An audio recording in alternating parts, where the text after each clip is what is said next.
The Liberty Bell, of course, holds a special place in our nation's history, but the lesser-known bells at Old City's Christ Church are even older. They still ring over the neighborhood. Here's Joe Holden.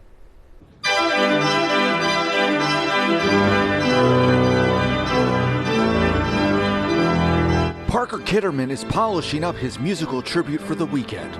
The director of music and organist at Christ Church says making music in this historic space is a thrill. It's easy to take it for granted sometimes. The organ was installed 8 years ago. Its older musical neighbors live in the tower above. We squeeze through narrow passageways, climb ladders, and reach this contraption. It's in the shape of a keyboard.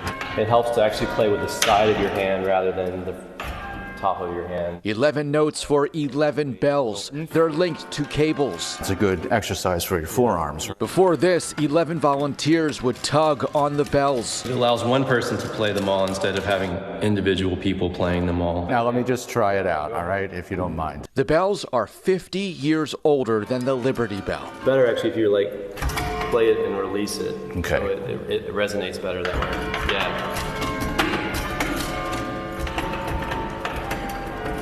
Up another ladder, and here they are, located in the Belfry Tower. When you go up to look at them, it's very impressive to see that they still all have their original framings, their original clappers.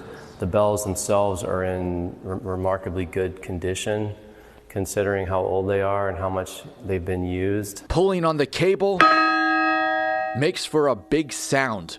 The story goes they were removed in 1776. There was a short period where the bells were actually not ringing because they were taken away during the Revolution to keep them from being turned into cannonballs. Volunteers now take turns ringing the historic bells high above Old City. I think you've already got the hang of it. I may have to add you to our volunteer list. Am I okay? I think you're already set. The musical concert is Saturday at noon, as the inscription outside Christ Church reads, "All now ring freedom." In Old City, Joe Holden, CBS News, Philadelphia.